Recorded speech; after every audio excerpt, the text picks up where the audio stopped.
एक बड़ी मशहूर कहावत है, बुराई का अंधेरा कितना भी काला डरावना क्यों ना हो, लेकिन उसको जड़ से मिटाने के लिए अच्छाई वाली रोशनी की एक छोटी सी किरण ही काफी होती है।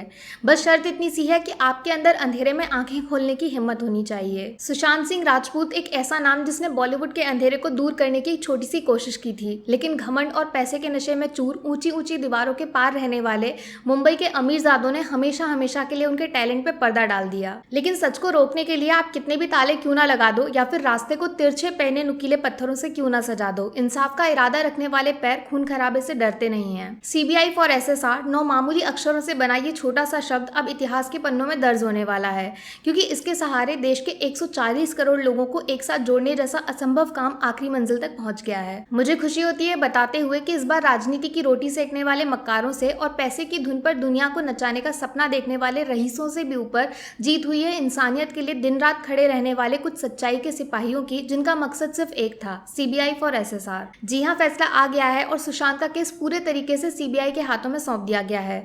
मतलब षड्यंत्र और धोखे का खेल जो अब तक खेला गया उसका भांडा पूरी तरह फूट चुका है। दूसरी जीत ये भी है कि सुप्रीम कोर्ट ने साफ बुलंद शब्दों में आवाज ऊंची करके घोषित कर दिया है कि बिहार पुलिस का केस गलत नहीं था और उसकी जांच पूरी तरह जरूर होनी चाहिए। यानी सुशांत के परिवार की तरफ से फाइल किया गया केस मुंबई नहीं बिहार की कोर्ट में लड़ा जाएगा। जरूरी बात यह भी है कि सुप्रीम कोर्ट ने स्पेशली अपने फैसले में इस बात का भी जिक्र किया है कि अब मुंबई पुलिस के पास इस जजमेंट के खिलाफ आवाज उठाने का कोई भी हक नहीं है। ये फैसला आखिरी है। सीबीआई इन्वेस्टिगेशन में जिस भी डॉक्यूमेंट की जरूरत पड़ेगी मुंबई पुलिस को पूरा सहयोग देना ही पड़ेगा। मतलब हाँ ना वाला खेल अब नहीं चलेगा। जो सबूत आपके पास है वो सामने लेकर आइए फटाफट। अब सबसे जरूरी बात की ये नौबत आई ही क्यों? बाकी केस में तो सीबीआई जांच आसानी से हो जाती है, तो फिर सुशांत के लिए इंसाफ की लड़ाई इतनी लंबी कैसे हो गई?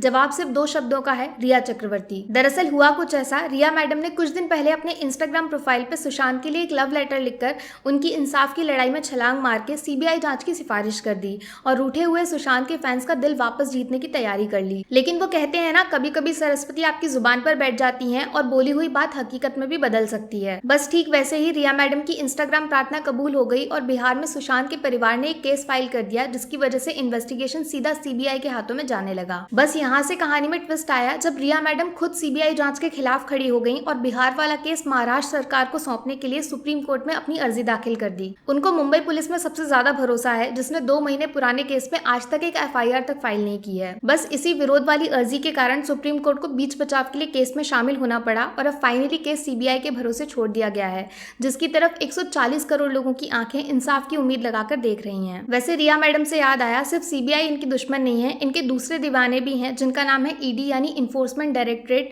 जो सुशांत के अकाउंट से 15 करोड़ गायब होने वाले चमत्कार से पर्दा हटाना चाहते हैं। लास्ट में कुछ बदतमीजी और बेईमानी में पीएचडी कर चुके लोगों का भी नकाब उतारना चाहती हूँ, जो बिकाऊ पीआर एजेंसी की मदद से फेक न्यूज उड़ाने की फैक्ट्री चलाते हैं, जिसमें कभी सुशांत की बहन, उनके पापा या फिर अंकिता लोखंडे को बदनाम करने की कोशिश की गई है। तुम लोग एक बात बताओ, दुनिया में ऐसा कौन सा ऑपरेशन होता है जिससे सांप इंसानों का रूप ले सकते हैं? क्योंकि तुम्हारी गिरी हुई नीच हरकतों को देखकर साफ जाहिर होता है कि तुम्हारा जन्म इंसानी रूप में तो हुआ नहीं होगा। इसीलिए चुपचाप वापस अपने बिल में लौट जाओ, वरना बारिश का मौसम है, आजकल पैर के नीचे काफी कुछ कुचल दिया जाता है। देखो, भले केस सीबीआई को मिल गया हो, लेकिन लड़ाई अभी बहुत लंबी है। सुशांत सिंह राजपूत से लेकर दिशा सालियान दोनों को इंसाफ के नजदीक पहुंचाने की जिम्मेदारी मेरे और आपके कंधों पर है। दुनिया ताने मारेगी, आपको बदनाम भी किया जाएगा, लेकिन डरने की जरूरत बिल्कुल नहीं है। हम जिस चीज के लिए लड़ रहे हैं वो देश का कानून बदले ना बदले, लेकिन लोगों की सोच जरूर बदलेगी। आखिरी में आप सबको तहे दिल से शुक्रिया। उम्मीद करती हूँ अगली बार हम सुशांत जैसे कलाकार की कद्र करना सीख जाएंगे। #Justice for SSR.